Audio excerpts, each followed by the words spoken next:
Welcome back to Nerd Cabal. Tonight, we recite the final lesson on Brad Neely's 2004 masterpiece, Wizard People, Dear Readers, the forbidden retelling of Harry Potter and the Sorcerer's Stone, which defined a new genre.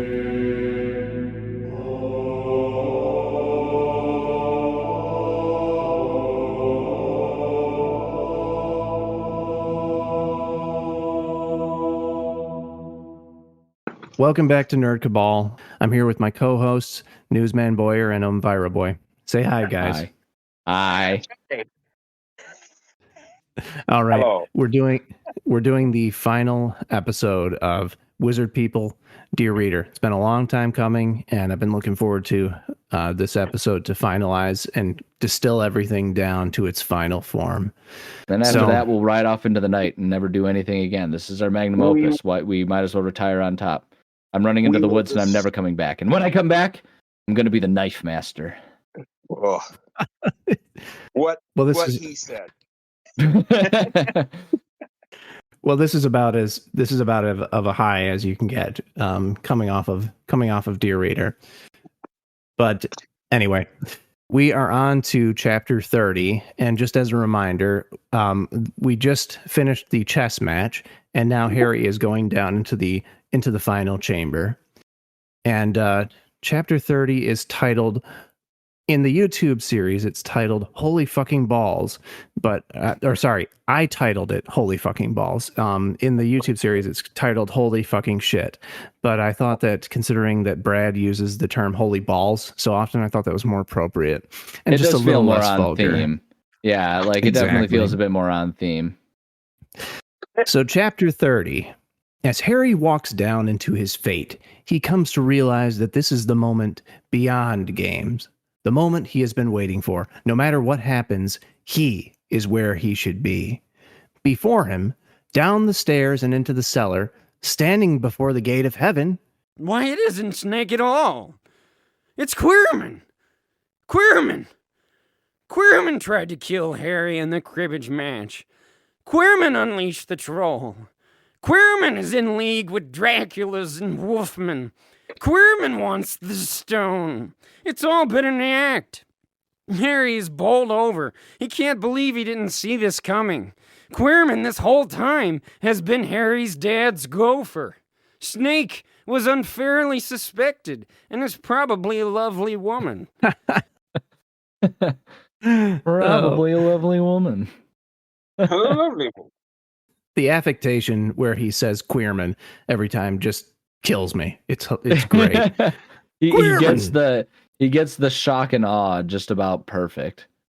There's something so remarkably human about the admission that Snake was probably a lovely woman. Like, how many of us have had that moment? We're like, wow, I was wrong all along. They're probably just a perfectly wonderful person. Yeah. Yep, absolutely. It is quite a shock, even when you read the original story, that Quirrell was actually the bad guy. I mean, I guess it's arguable if he's really a bad guy or if he's just a manipulated character. That was right? probably my first proper, M. Night Shyamalan Ding Dong style twist as a kid in a book, seeing that kind of thing. Because that was Harry Potter was for a lot of us, not the first chapter book that a lot of us read, but of our generation, that was definitely one of the really early, proper full-fledged chapter storybooks that a lot of us read. Yeah. So for a lot of us, I feel like that one definitely was kind of that's our first foray into having a twist ending. Not to mention the fact it was kind of our first Marvel-esque sort of craze. Every book that came out was people lined up for books at the bookstore at midnight. Midnight releases for a books. I haven't even seen a midnight release to rival Harry Potter for like a video game in my life. Like I've seen lines for like a video game midnight release, but never like they were for the books. Like my small town, literally, like my small town, population of like 3,000, literally every kid in town lined up at the tiny local bookstore. Like they never have you seen that many people in one street in town, and like the whole town went around with like you would convert the main drag of the city into like Diagon Alley and stuff. And so like for most of us, that's like it was such a craze. And so like everyone was there, and like you can even remember the day after, like everyone got the book. Like you start to get the kids that like, oh my god, did you get to the end and stuff? Although I guess that probably didn't happen so much for the first one. Like the first one, not for the first one. Not for the first one anyway. That was a long time ago. So that was our first clip. Harry stands before babbling Queerman and readies himself for final combat. He puts on his lucky headband and pops his knuckles. All the while, Queerman seems to be conversing wildly with the air. Now, Harry knows that his dad is a ghost Dracula. He knows that he flies around in the air sometimes, but he doesn't see him flying around anywhere here and wonders who Queerman is talking to. The air then miraculously becomes thinner, and Harry's forehead aches. The air begins to tell Queerman to retrieve the stone, using our champion, using HP as a vehicle, for only innocence can retrieve the stone from the gate of heaven. The stone is locked behind heaven's gate, and only a pure soul may enter. And that leads us to our next clip. A spell is cast, and Harry is forced to walk all jerky style right up to look into the dreadful threshold of heaven. He knows he looks really stupid, but he cannot break away from the spell and has to peer into the mirror as Queerman is demanding to know if Harry sees the stone. Put your hand in there, boy. It's ridiculous. Walking all jerky style. I love just like the uncomfortable narration trying to like make sense of the weird scene that's happening. And that's like not even like an aspect of like a child actor or something like that. Like, it's like, how do you describe someone being mind controlled and magic compelled? Like, there's not a visual cue for that, really. Oh, I know. I mean, it's just, not unless you pre-establish like bad. Cartoon style, like you put a little cloud of like purple sparkles around their head or something. I know. He knows he looks really stupid, but he cannot break away from the spell. Do you guys have the script in front of you? Anybody want to read the next line? Yeah, I got exactly where we left off. Harry defiantly thrusts his hand down into his pocket. Somehow the stone manifests itself into Harry's sweaty mitt. Oh god, this sucks, Harry thinks to himself. But having broken the spell with the hand thing, he decides to just back away. While Queerman is chatting up the air, maybe Harry could just hide the stone somewhere else until he could decide what to do when talking with Dumbledore. He makes up an excuse about how he can't get through Heaven's Gate because, he killed a dude a couple of weeks back, and that clearly prohibits his entrance and all. Oh, man. Oh, lordy. Queerman is starting to take off his turban mesmerizingly, and even though Harry should be making his way for the steps, he's always wanted to see what Queerman's head looked like. Harry and the boys have always joked about the possible hairdos or crazy balding. Holy fucking balls! There's a sick-ass face on Queerman's head. Harry almost ignites in vomit. Harry's dad's face begins to move like a marmalade baby just out of the womb. All right, I'll stop it there. What is a marmalade baby? It's a great fucking analogy, is what it is. So for those of you who are listening, you can't see the video, but it perfectly syncs up the narration when Brad screams "Blah!" and like the reveal of Voldemort's face on the back of Quirrell's head. It's just perfect. It's so good, and like it's just another example of what we're always talking about, where it's like he really plays with the whether or not he's an omniscient narrator or like in it with us. and figuring it out. And it's oh gosh, it's just so good. It's such a good turnabout for everything. Yeah, it's great. It's great.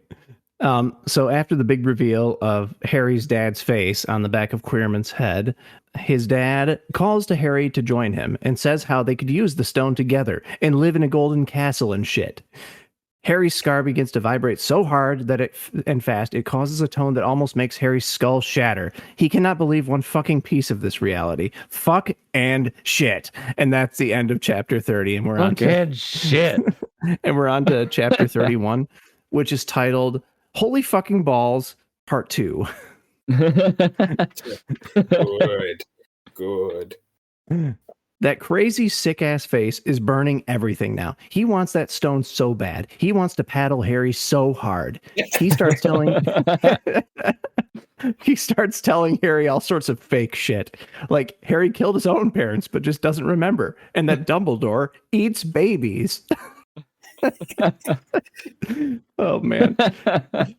Harry is confused and scared. I mean, this is his dad talking. He doesn't know what to believe and what to hate. He wants to run off. He imagines that man horse would come in here and take him away, and maybe they could catch a movie or make dinner or something fun for a change.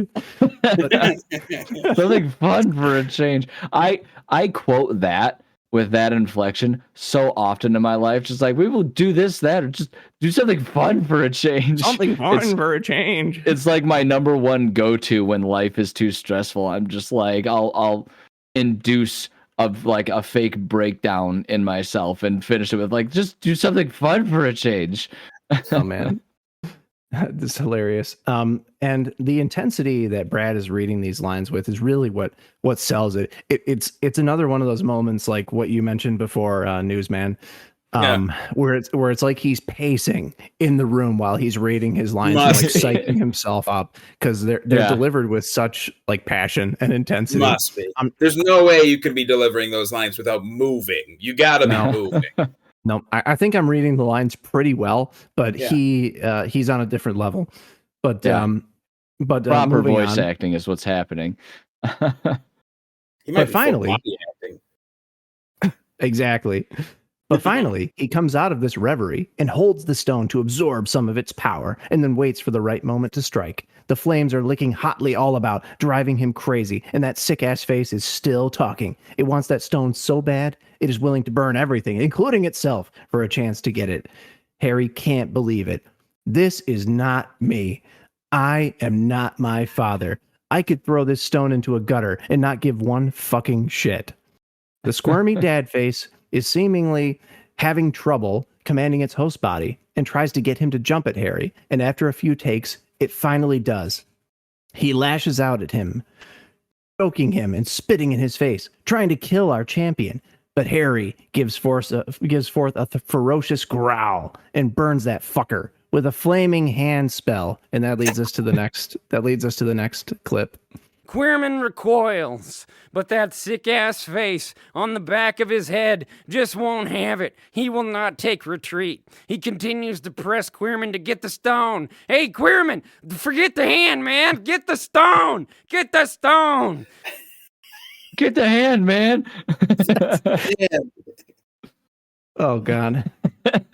I like how like the delivery of that line transforms it from like a master and his, you know, his Ponzi or whatever, into just like two frat bros. Like, dude, just forget the hand, man. Get the stone. I was gonna say two teenage punks.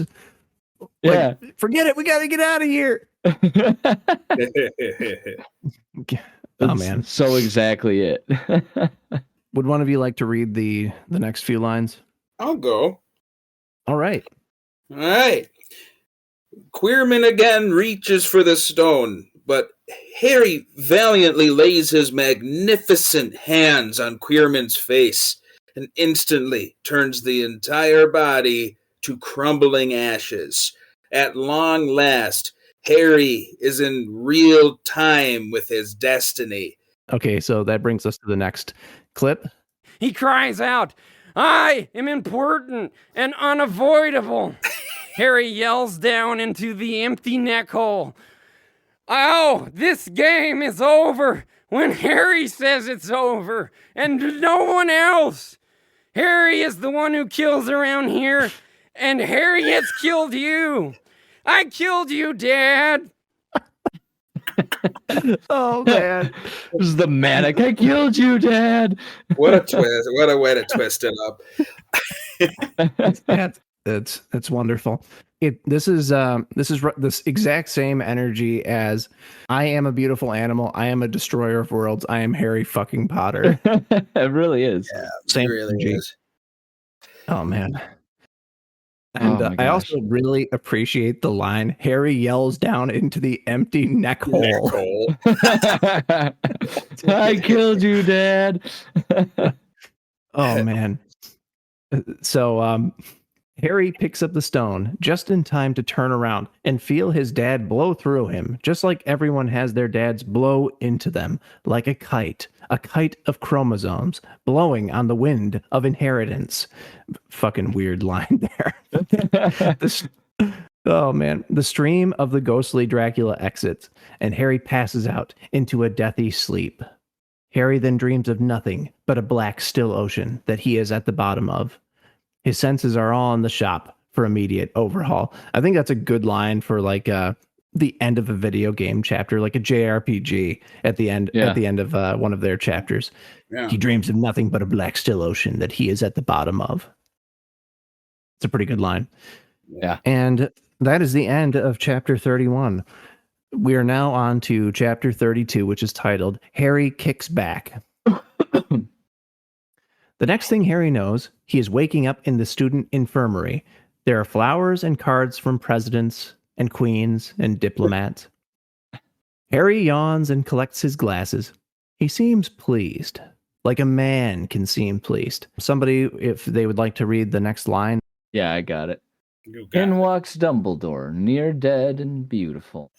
Talks about Ron and Harmony in the Stone, and Nick Flannel and Valmart, and fathers, and how sometimes fathers can show up on the back of people's heads, even expected. But Harry is way beyond all that. He just wants to kick back a few cold ones and get through finals.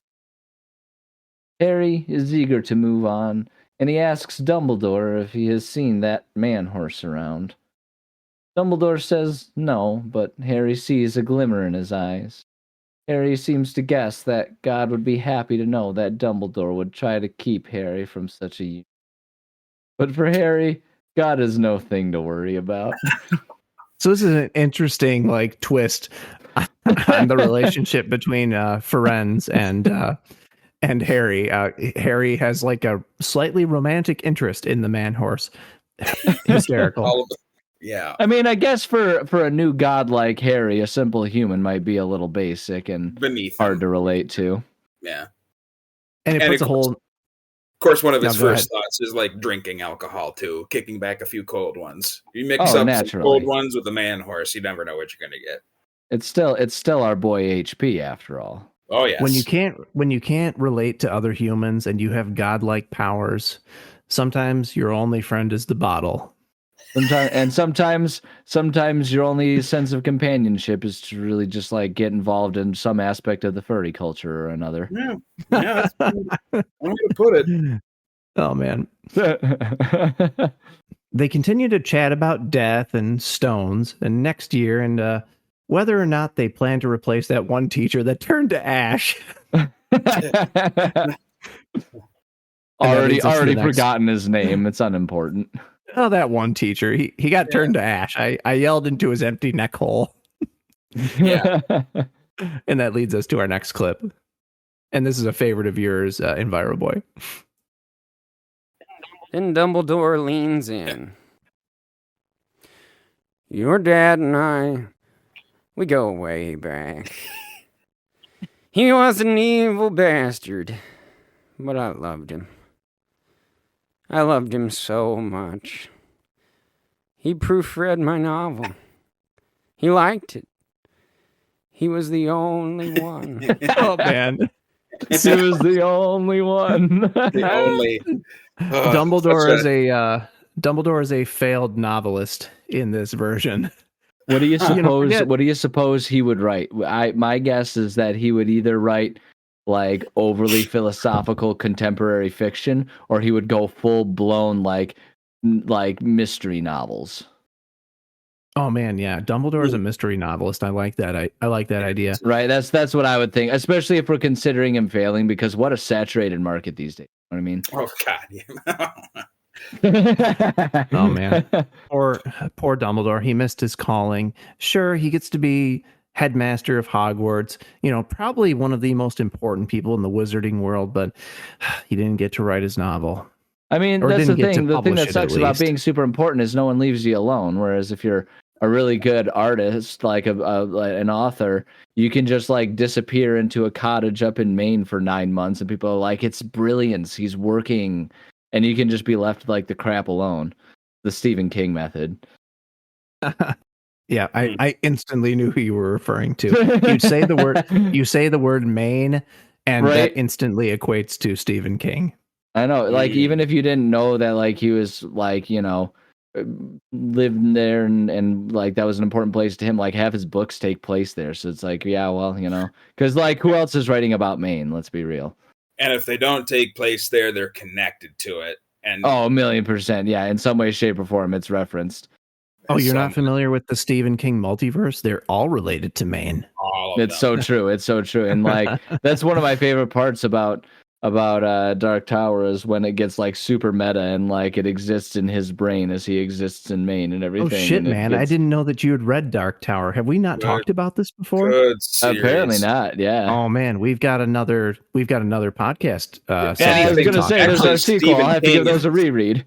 Stephen King in general would be a great podcast topic, just overall, and the expanded part of that was one of my ideas, like going into Pennywise and It and that whole backstory. It's so easy to dunk on Stephen King because A, he has his formula that he follows, and B, he's just so prolific that he's so present, right? Like it's like the more public a figure it is, the easier it is to just kind of take pot shots. But the reality is I love Stephen King. I love his books. I think he's a brilliant writer. And like the fact of the matter is, as much as we can have fun taking pot shots at him, the reality is dude's more successful as a writer than most people will be at as anything else in life. Anything. I know. Guy is the best character writer. The guy can build a character out of nothing and make it the most deep, troubled, tortured, good antagonist, protagonist. The guy is off the charts. And he's got like the thing I always find with him, he's got such a mastery of both like fleshing things out for world building, but then leaving enough empty and ambiguous to make it sort of that supernatural mystery. It's brilliant. But we're not. Sorry, this isn't a Stephen King podcast. Well, it's a little bit of a digression, but I was going to go with it for a second. I was going to say that, like, yeah, he's not a high like literary type author, but it takes a certain kind of skill in order to create a compelling story that is appealing to mass audiences. It is a different style of writing that requires skill in order to make it appealing to mass audiences. Not every fucking person who's reading your book is going to be like a literature major, right? Oh yeah. You got to make it appealing to the general audience. Well, and like I say, like managing to do it with like supernatural horror, that's such a specific niche. And like, while horror is kind of really experiencing a renaissance these days because everybody loves horror, the fact is, like, especially for his time, that wasn't really the case. Like, until, you could argue that until The Shining had a movie adaptation, people were just largely not that interested in horror at the time.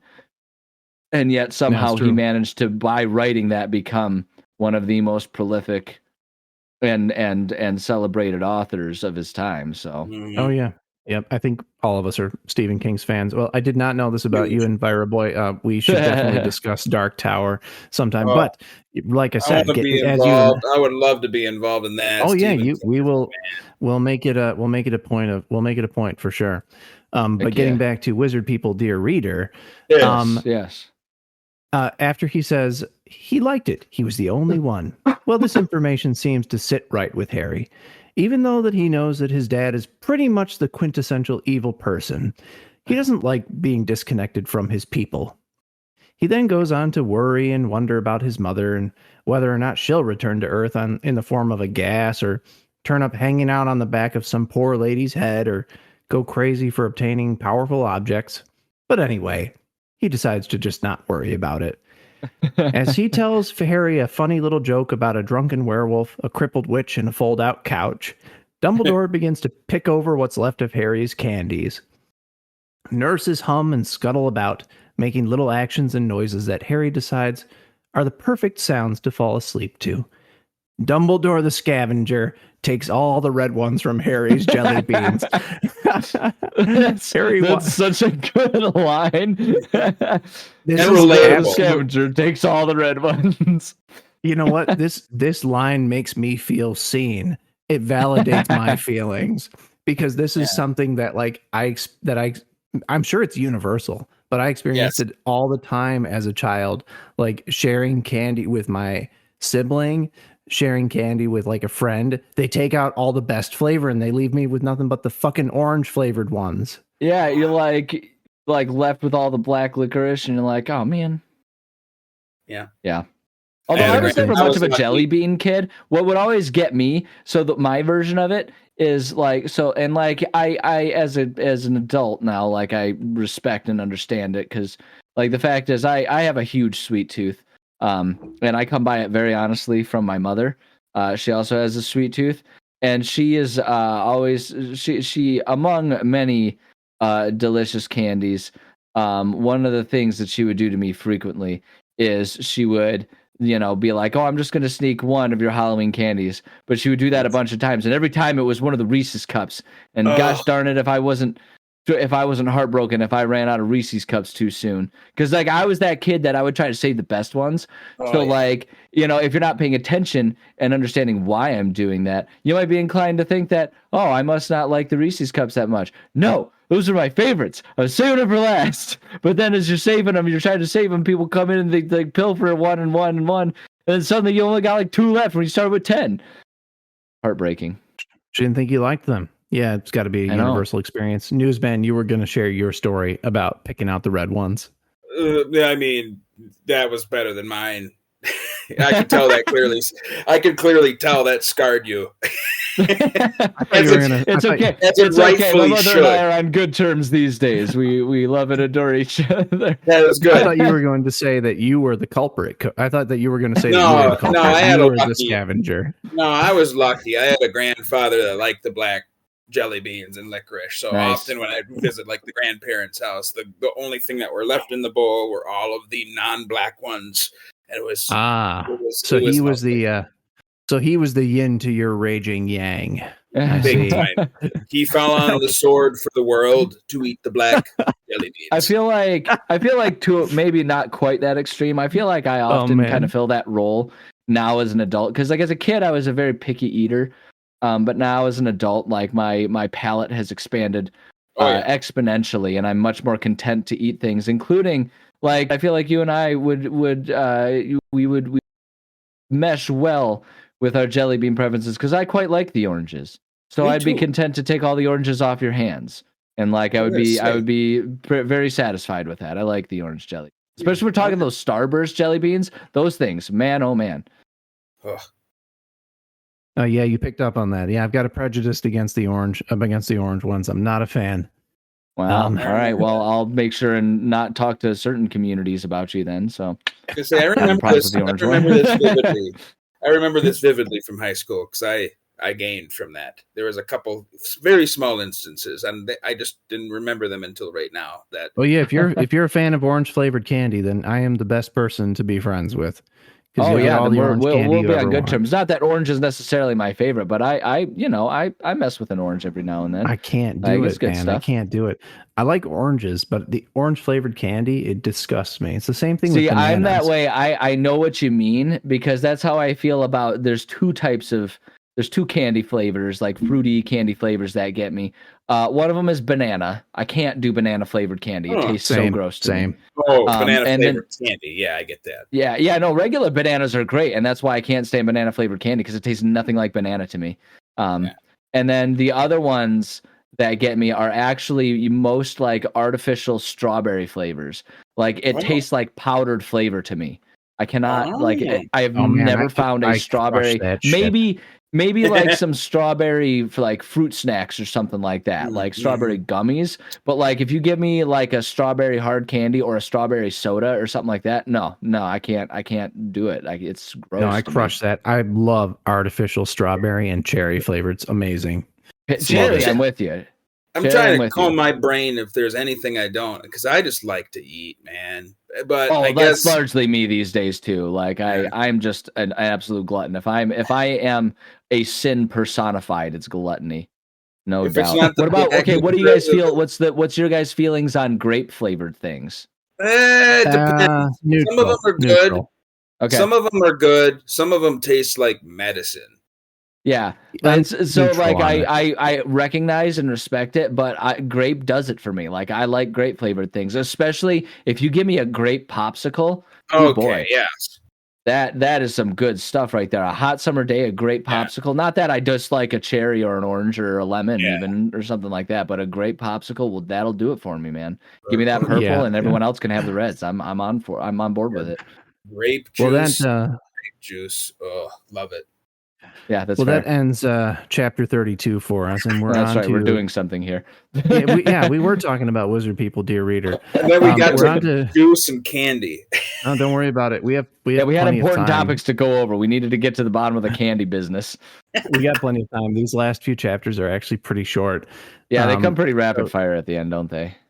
Chapter 33. It's not titled in the YouTube series, so I named it Hardcastle's Hokey Points Award Show. After a while, Harry decides to leave the infirmary and put back on the cloak and tie. He walks out strong and encounters his playmates, who have been anxiously awaiting him. They quickly compare notes on the adventure and exchange shit-eating grins. They all feel great. The cafeteria is a crazed sea of almost vacationing students. The only thing that stands between the kids and summer vacation is Hardcastle McCormick's Hokey Points Award Show. Dumbledore laments that yet another year has passed and he is even closer to his end, but soon commences in the announcing of points. Gryffindor has a measly 312 points. The students' morale is very low at this fart of a total. Hufflepuffer has 420 points, and that's pretty good for the remedial class that they are. I use that joke so often, and my favorite part is how annoyed my fiance gets with me on that one. Like because she's she's a Hufflepuff, isn't she? No, she actually identifies like she oftentimes is more Ravenclaw. But for her, it's because she's a teacher, so she can't stomach the idea of ragging on students for any reason at all. Yeah. Yeah. So, because you know, like she's a teacher, which means half of her life's mission is helping exactly those like remedial kids find success. Mm-hmm. So it's just like the concept of ragging on them. She's like, stop doing that. That's mean. But I'm like, come on, it's Hufflepuff. Like they exist because Rowling wanted there to be a fourth one. Like everyone else has a clear defining factor, and then Hufflepuff are just like the extras. I wrote just sort of like as an amusing thing, a little scene. One time, like a fan fiction style scene type thing, where it was like it was like a kid, a Muggle-born kid, just and like his perspective of just like the bizarre nature of the Wizarding world. Because when you look at the Harry Potter world through Muggle lenses, there's a lot of like, what on earth is possibly going on here? And it was his perspective of everything, and they were in the lunchroom. And my favorite description was how I described him looking around and seeing a group of Hufflepuffs all sitting around the table having a chugging contest of goblets full of salad dressing. Because I just thought that would be like, that's exactly what they would do, all of those goobers. Well, Cedric Diggory did come from Hufflepuffer, considered to be one of the all-time greats of the Hogwarts students. Of course, he was only featured in one book, so how great could he really be? Yeah, I was gonna say. I mean, like, come on now. Let's not toot his horn too harsh. Too much. And he got himself killed, and you know. Yeah, he got fragged real good by Valmart. he fragged him good. And to quote our esteemed president, I prefer champions who don't get themselves killed. Yeah, that's not even a controversial take. Okay, that's a presidential take right there. All right. Therefore, it is correct. Yeah, therefore it has to be correct. That's what I've learned from watching this amazing nation of ours for recent Deep times. sigh. So, the remedial class did pretty good, and Viacom. This year, Viacom has 480 points, and Slytherin has an even 6,000 points, coming in for the first time. Coming in first for the first time in front of Gryffindor. Slytherin seems to be the champion. However, Dumbledore says, last-minute points are thus. Snake is seemingly on the edge of her seat, and in the movie, it zooms in on Snape, just like looking very foreboding, and that brings us to the next clip. To the wretched Harmony, for aiding some unmentioned titans, and knowing your spells in desperate times, you are awarded 300 points. Everyone claps, and Harmony feels like she could cry out a second self of tears so that she could have someone to hug. She feels accepted, though. Ronnie the Bear Weasel, you are bravery. You are courage. You are chess. 1,000 points. The applause began to increase, as if they know who's to be honored next and they are just getting ready.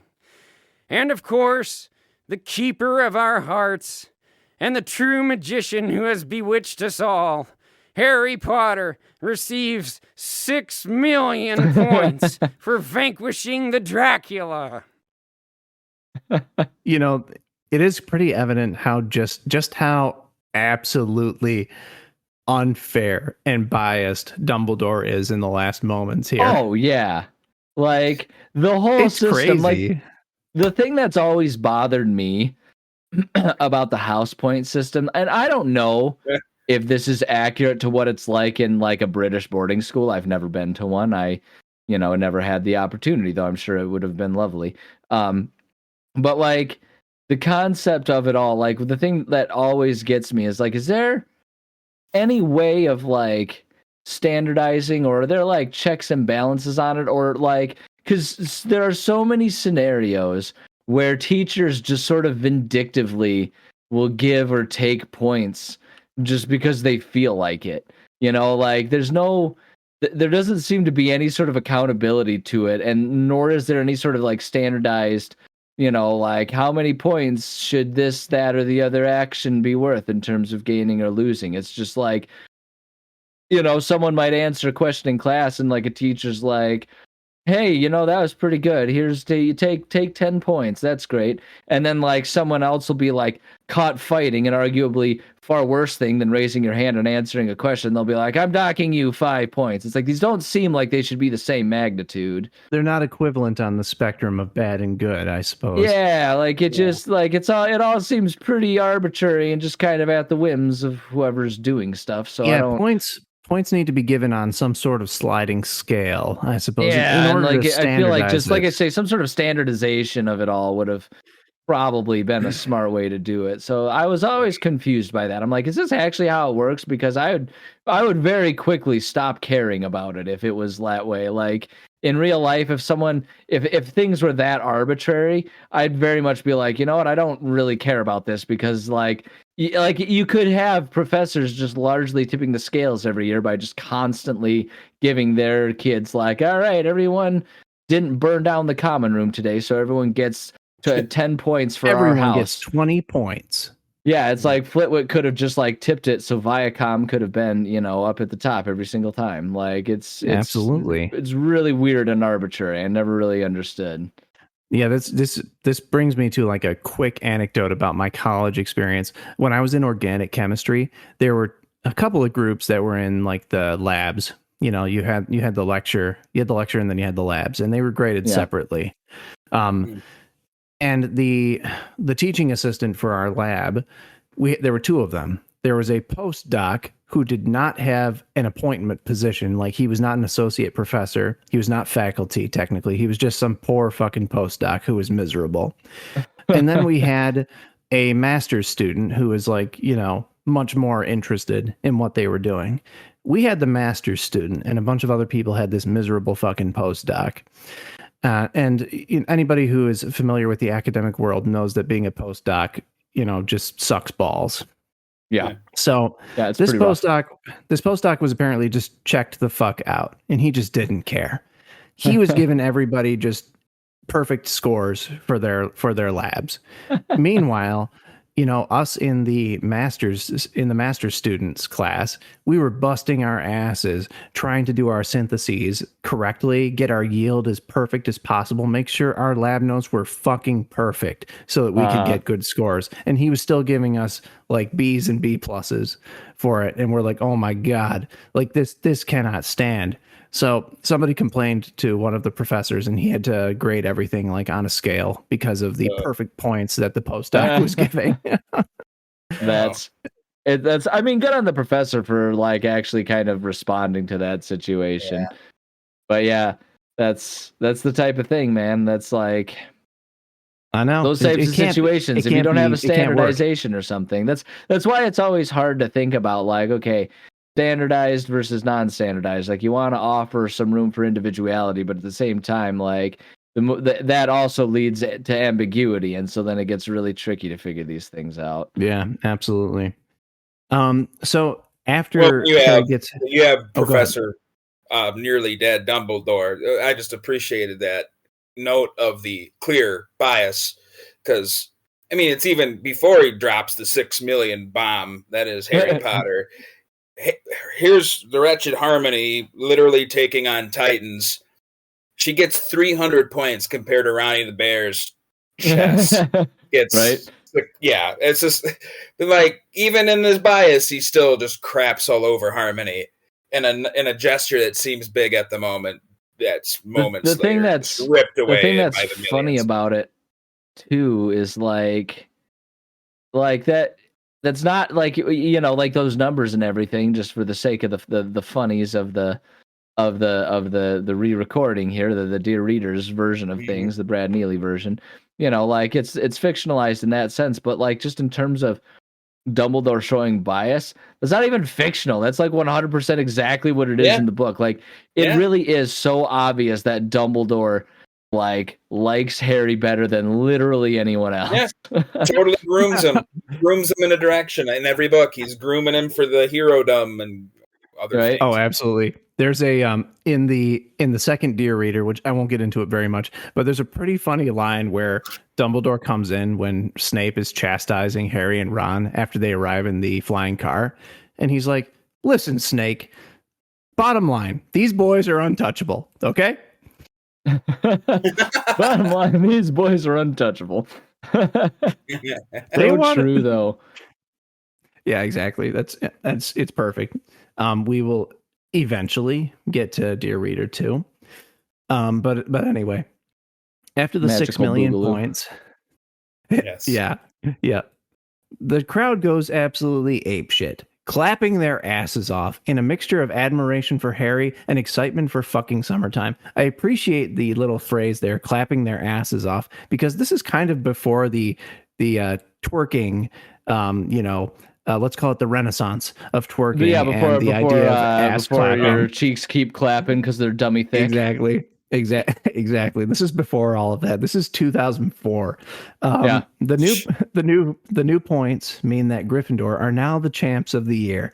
They get to hold the trophy and drink from it whatever they wish. The entire cafeteria, mouth oil, snake, and pit stains included. Who is Pit Stains? I don't know. I don't know. It's just a random name. Join in supporting Harry and Summertime. The applause is gigantic. The universe only accepts love today, and luckily, everyone is in accordance.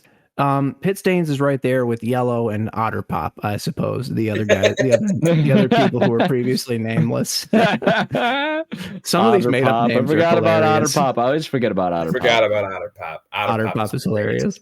That's a great name.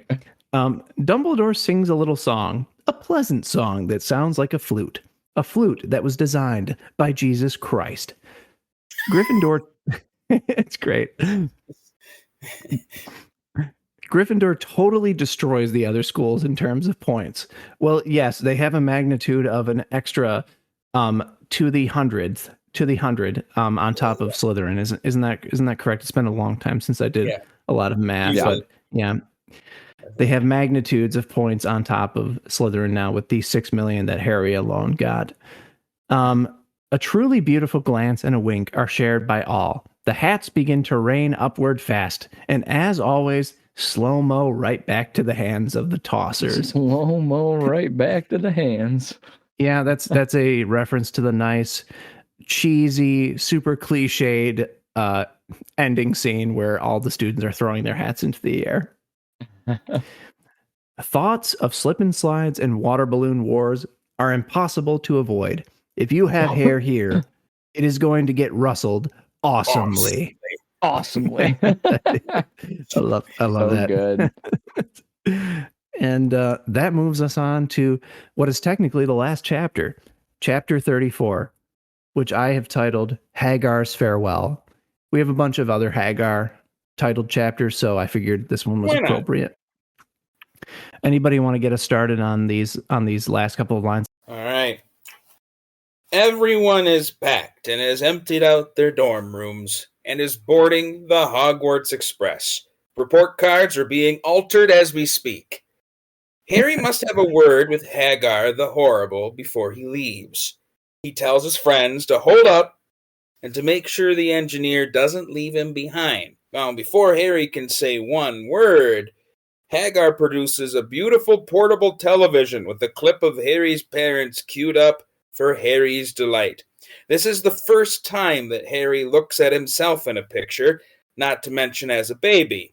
In the clip, he coos and responds to love in the form of a tiggle. What is a tiggle? I don't know. Right? I stopped at that. What is a tiggle? I always loved that. I assumed it was just him being a goofball and saying tickle, but... Well, then the next line kind of goes, "This is really weird, man," he says, and Hagar nods like he knows what a tiggle feels like. I love this line when it's synced up with the video, because Harry looks up with like this kind of solemn expression. "This is really weird, man." And then Hagar's expression is like, yeah, but what are you going to do? What are you going to do? It's so funny. God, like he knows what a tiggle feels like. It's absurd. Go ahead, newsman. Go ahead. They hug awkwardly and talk a bit about next year's problems, whatever they may be. And then Hagar tells Harry that he's got to go trim some hedges and make things right for the summer. You know, you have to put seed down for ticks and stuff like that. And that leads us to the next clip. Then Harry says, "Yeah, well, I got to get back home. I've got some horses I need to check up on, you know. Oh. I guess I'll see you." It turns out that they do like each other, and it wasn't all out of obligation. Harry thinks that he will come back next year, and when he does, Hagar will be there waiting, as long as God doesn't fuck anything up. The end. That is the end there. Yeah. I want to point out, I love the line about him, like he's got some horses, calling all the way back to the being part of the miniature equine aficionados club. I know. Yeah. It's and perfect. like and maybe I'm thinking too much into this. I don't know if this is something that Mr. Neely thought of, but do you suppose that's also supposed to be like a link about maybe that's where Harry's mild obsession with the man horse came from? Could like be. It's just an extension of his love for miniature equine aficionados. I've never thought of it that way. This is like some deep lore of the Neelyverse. Right? Like, it's the first time I've ever thought about it, but like I'm sitting here, I'm like, you know, there's a non-zero chance that there's a relation going on there. Just with whatever situationship Harry's part of with the horseman.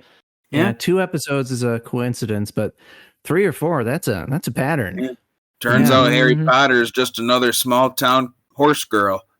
Yeah. That's, you know what? Honestly, there are worse things to be, better things to be, but worse things to be.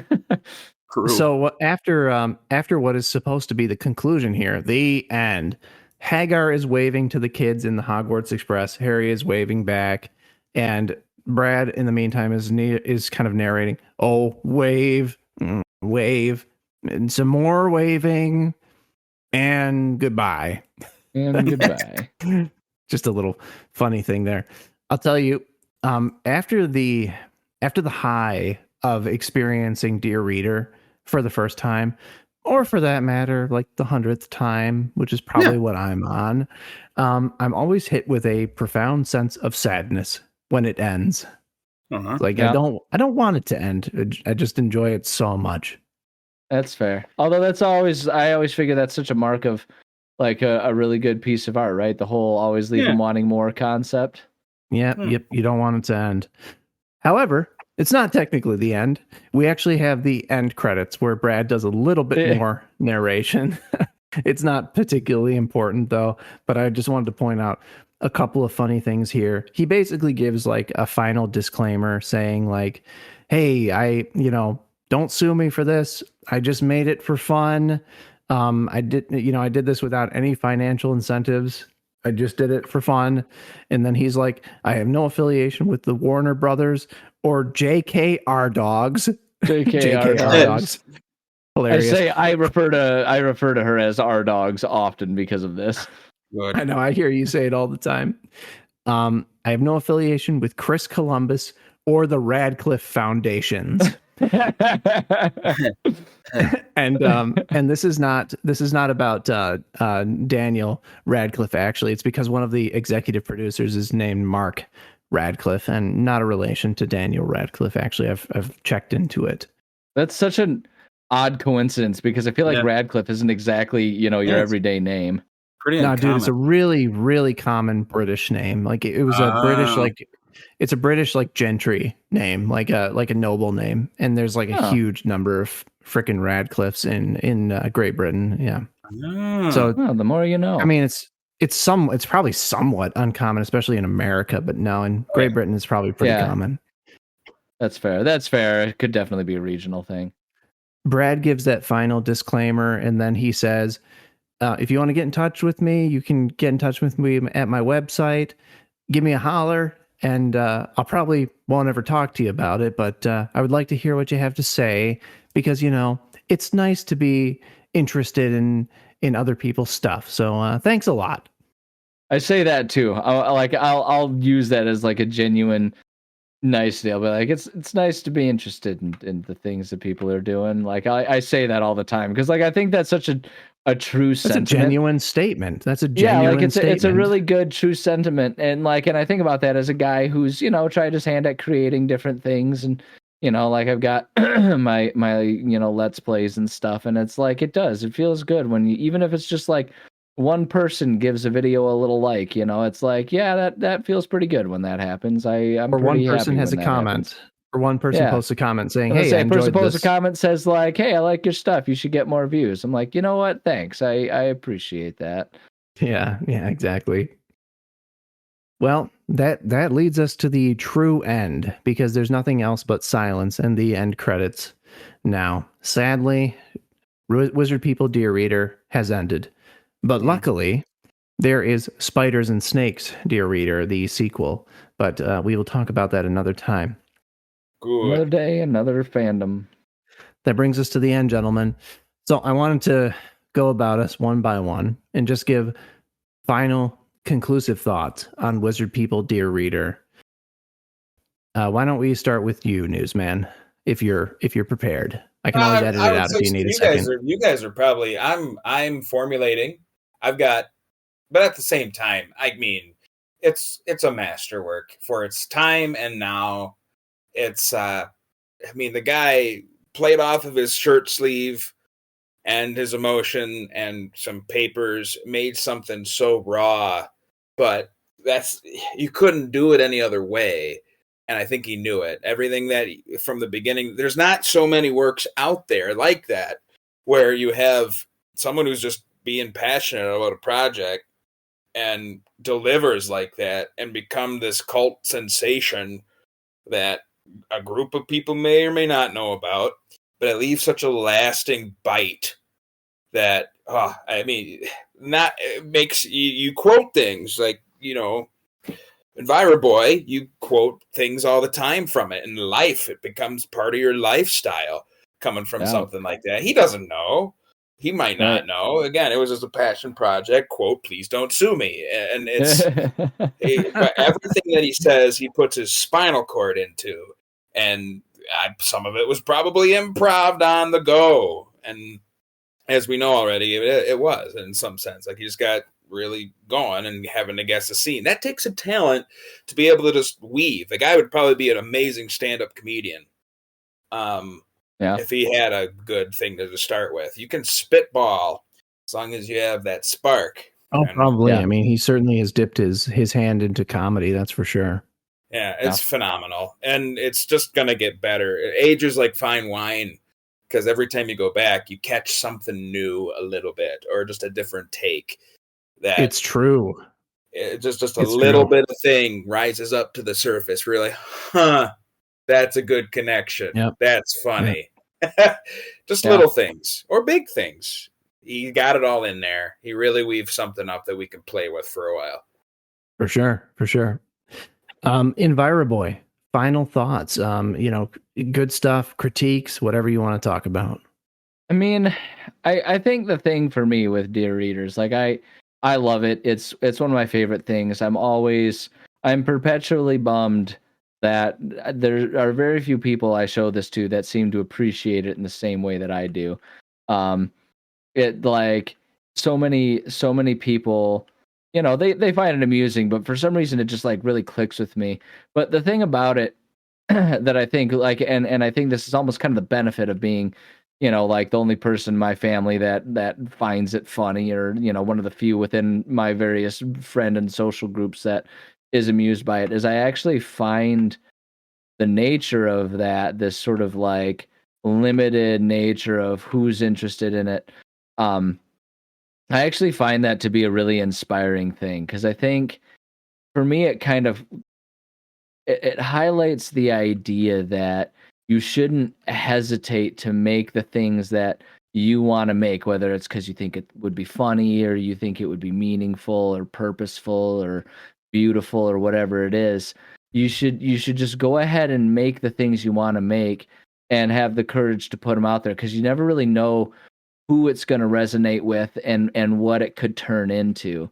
And I find that to be an incredibly inspiring thing. Like I say, I mean, like I play instruments, I dabble in writing, I make, my videos and stuff like that. And you never know, like you don't know what things are going to click. And half of the time it's just luck, but like sometimes you'll just strike gold, and you don't have to have the industry know-how. You don't have to have the world's most original idea. You just have to have an idea and the willingness to put it, to bring it to life, kind of like this. The dude just kind of had an idea about doing an amusing little, overdub of the world's most famous movie, and look how it turned into just this cult classic that there are so many people that like, even if it's not, the most universally beloved thing ever created. And I don't know, I find that to be an encouraging thing, because I think it's so easy to look at this world that we have of excess and massive budgets. It's like,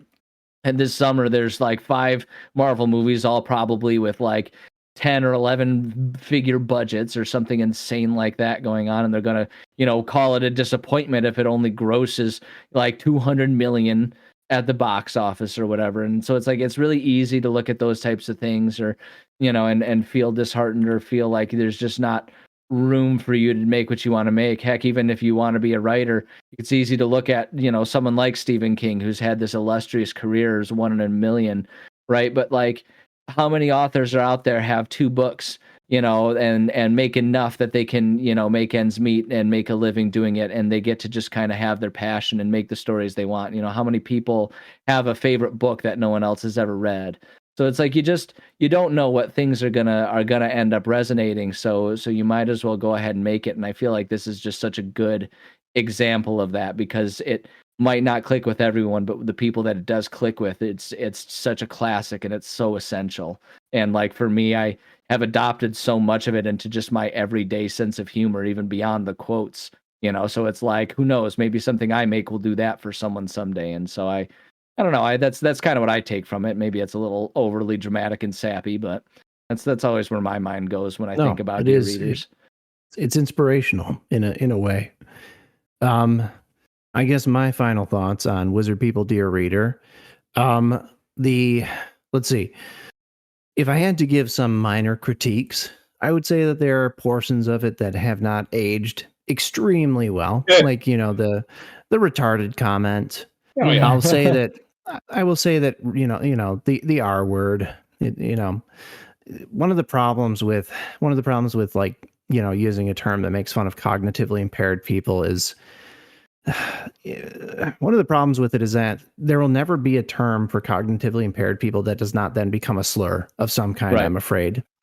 Because that's just the way people are. I feel like that's true of so many, like just descriptors in general. Like if it describes someone, it can be used to demean someone. Yeah, exactly. Like all you got to do is change a tone of voice. It's like, it's always a perpetual danger with descriptors. I'm not condoning it, but I'm saying that, like, unfortunately, this is just a reality that, like, people are going to use this word to make fun of other people.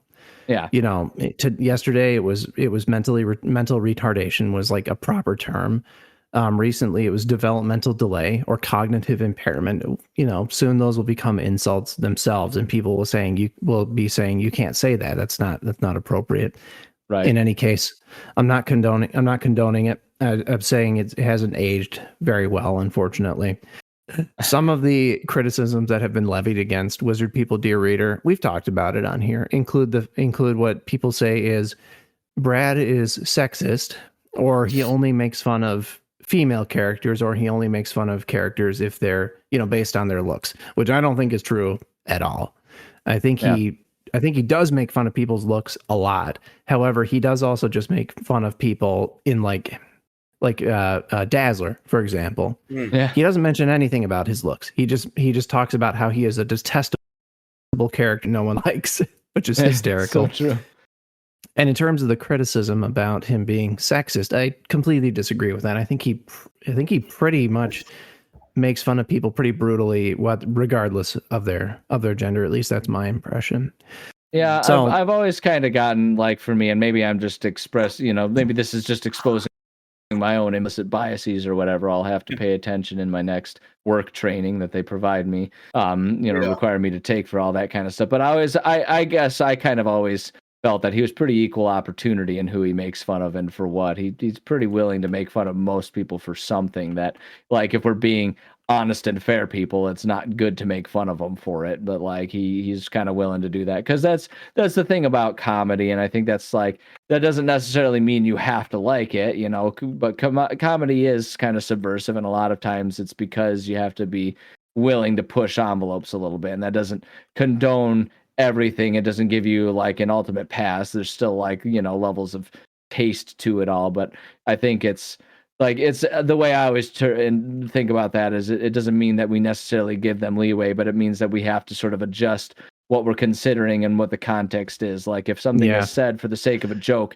that doesn't inherently mean that it's intended to actually be mean or accurate. It's meant to be funny, and a lot of times those jokes are funny because they're not true. We know that, Yeah. What is the line of humor that is derived of that? What's the line from The Office that Michael Scott says? There's no such thing as an appropriate joke, Toby. That's what makes it a joke. I think that's the line, if I'm recalling it correctly. Yeah.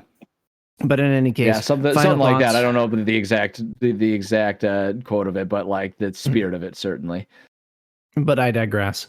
Final thoughts on Wizard People Dear Reader. It's one of my all-time favorite bits of underground media. It is what inspired me to make this podcast.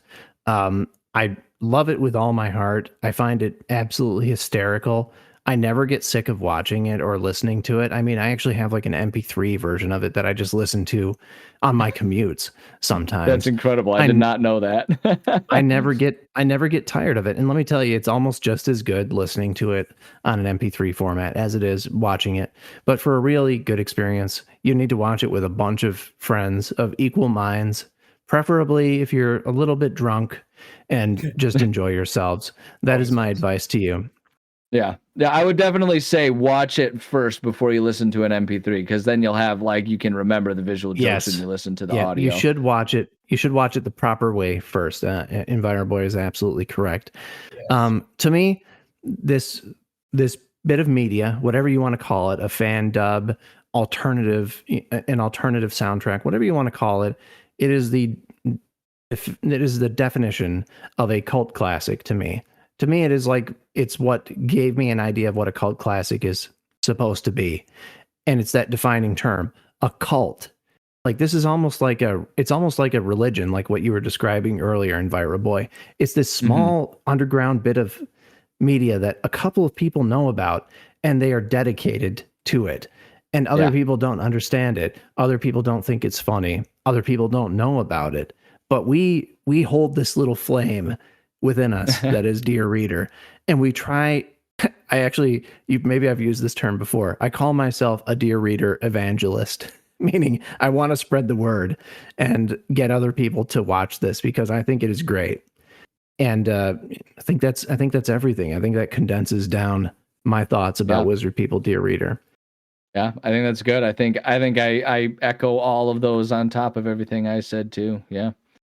Yeah, Brad Neely, if you were to listen to this, thank you for creating this, and thank you for showing interest in the things that we're doing, because it's nice to be interested in the stuff that people make. I know you won't, because you've got more important things to do with your TV shows that you have now. But what? No, this is the most important thing that's ever been done. Us talking about something else that someone did. No, honestly, I think it's a point of contention for Brad now that I think he's resentful that the most important thing and the most popular thing that he's done was Wizard People Dear Reader, something he is not even allowed to get paid for, unfortunately. It's the oh shoot, I'm gonna blank on his name. The original Obi-Wan actor, Alec Guinness. Alec Guinness, thank you. Yes, where it's I don't think he was full blown resentful, but I think it's pretty well known that it kind of frustrated him that the man was a very classically trained actor, and he performed many great movies that just people don't even know he did anything other than was in Star Wars. And there's always I think he was content and happy that people enjoyed it the way they did, but at the same time I know that it's kind of well known and well recorded that he was always kind of a little chagrined about that being his number one thing. And I mean, actually, even on the topic of Star Wars, I know that to a certain degree Mark Hamill struggled with that earlier in his career too, because he couldn't break free of it. I imagine it's a thing that many creatives go through if they create one thing and then get kind of typecast and boxed into that one thing. I think it can be a very frustrating thing when you're someone who's trying to create multiple things. They're like, really? You know me from that? That? Right? Yeah, exactly. Okay, well, that concludes our coverage of Wizard People Dear Reader. Thank you very much for joining us. And we don't have a subject picked out for the next series on Nerd Cabal, but we'll be coming up with one, and we hope to see you again soon. Have a good night. Amen. Bye, everybody. This episode of Nerd Cabal was produced and hosted by Cohesive Key, and co-hosted by Enviroboy and Newsman Boyer. This concludes tonight's gathering. Carry forth the chaos with you, and remember our mantra, Ex locus interdictus sapientia. From forbidden places comes wisdom.